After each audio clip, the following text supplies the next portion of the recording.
right, Mallory, it is time. Let's take a look and get all of our wonderful viewers caught up on some headlines across the Lone Star State. Quite a bit of news coming out. We're going to start with, go ahead and do this right off the bat. Some breaking news that came down just about 5 minutes before we went on to the show.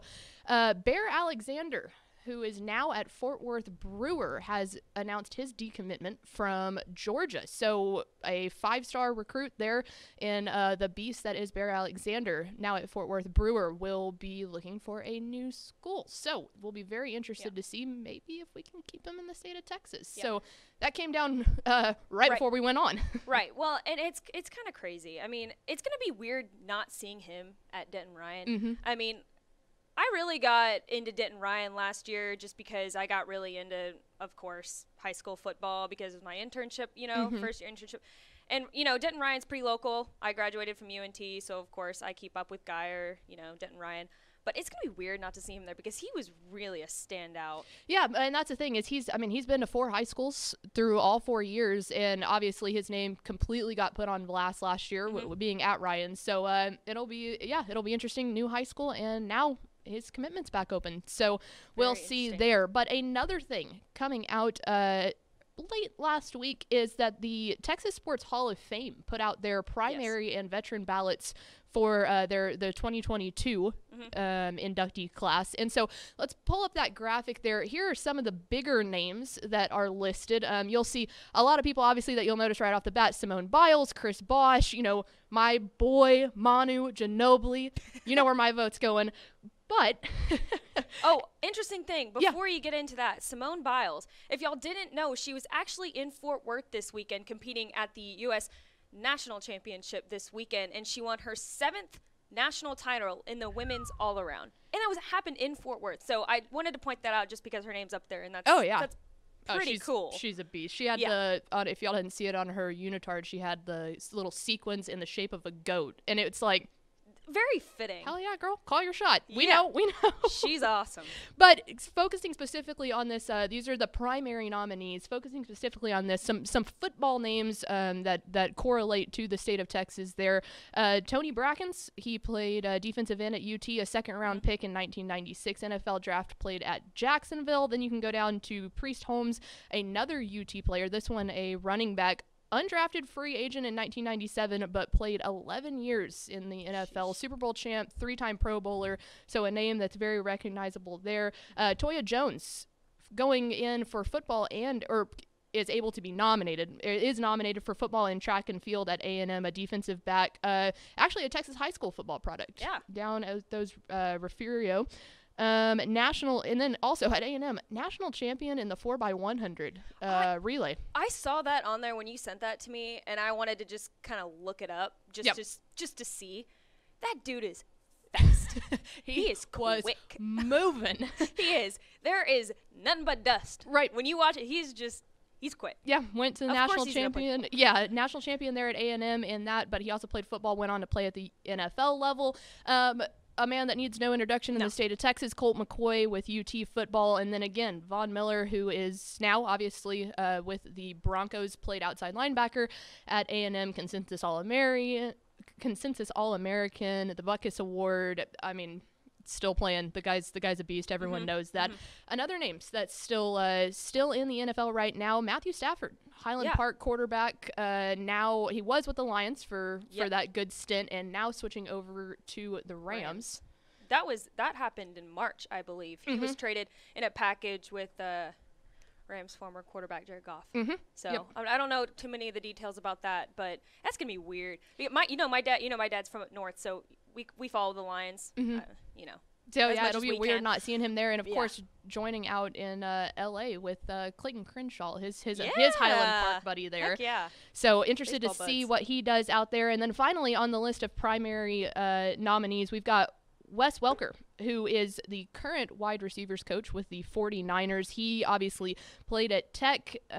He was undrafted in the NFL in 2004, but a 5-time Pro Bowler. Another one of those guys that, man, if this list doesn't show you exactly how those undrafted free agents, like, just go for it. Right. Take your time and try and get there, because you can sit there and end up being on the Hall of Fame list there. So there is some of the football-oriented nominees for the Texas Sports Hall of Fame in that 2022 class. Going to go ahead and move on here. There is the veterans list too. We have a story up on TexasFootball.com where you can go check that out. And then on top of that, we have the link to be able to go vote for those nominees listed on TexasFootball.com.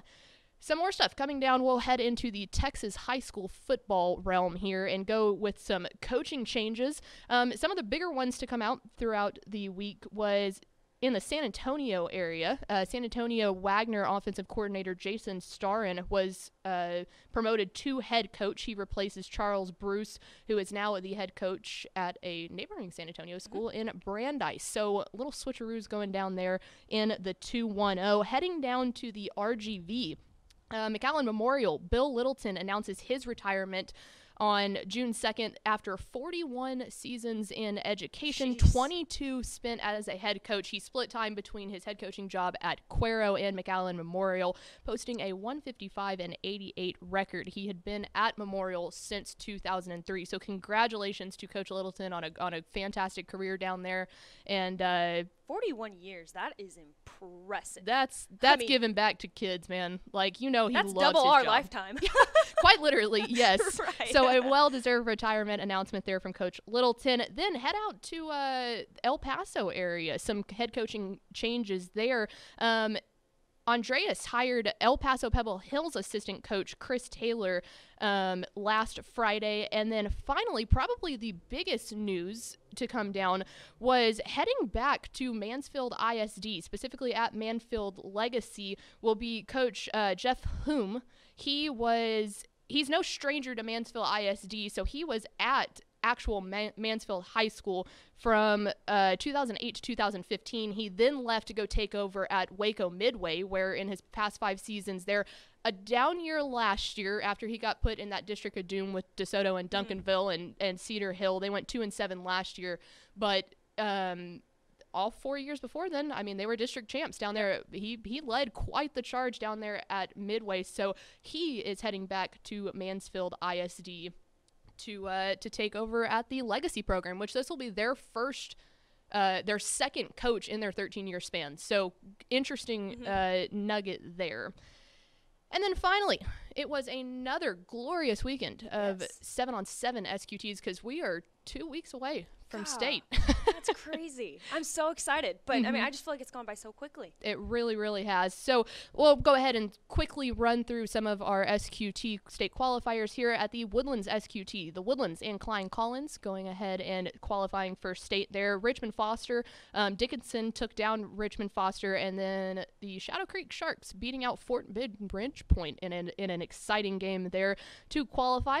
Hearst Bell in the DFW area had another one. Denton Broswell, Arlington Lamar, and Trophy Club all qualified there. And how long did you say the streak was for Arlington Lamar? Yeah, big shout out to Arlington Lamar. They have qualified for every state tournament since 1998. Now, what is important about the year 1998, Mallory? I was born in the year 1998. I was born in December of 1998, so I wasn't even alive the first time.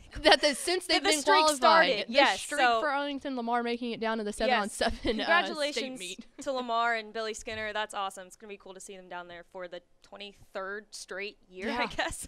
Nuts there. Heading out to the big country, we've got Austin Anderson and Midland Christian qualifying at the Abilene SQT, and then El Paso. Congratulations to El Paso Americas as they qualify for their first ever trip down to the state 7-on-7 tournament. They also, El Paso Coronado, went ahead and punched their ticket, and this is really, really cool for the El Paso area, as 4 teams out of District 1 in 6A have now qualified to go to state, with it being Eastwood, Eastlake, Americas, and Coronado. So stand up out there in El Paso, putting themselves on the map and excited to head down to San Antonio. Another fun area that we had was some RGV action down in 7-on-7 with the Sherilyn Snake Pit SQT, Mission Vets, and Mercedes and Laredo United South all going ahead and punching their ticket. Very excited to get some RGV teams out there. And then we head down Division 2. Shout out Austin LBJ, an inner city squad going ahead and going out there and getting it done in the Wimberley SQT. You always love to see that. Dumas, in their first ever SQT tournament, went ahead and punched their ticket. Jerdington did it at their home meet. Brownwood qualified Lake Belton and Whitney. And then La Feria down in Corpus Christi went ahead and punched their ticket. Some Division 3 going on to in Lexington and Rogers. Poth, Franklin, Archer City, Collinsville, Wink, and Miles all went ahead and punched their tickets to state. So a meaty week of 7-on-7 SQTs. Goodness gracious. We're excited to see them all at state. Absolutely. And so most for Division 2 and Division 3 specifically, this upcoming Saturday will be their last round before state. I believe Division 1 goes one more week after that, and then we will be down there in with full coverage on Dave Campbell's Texas football.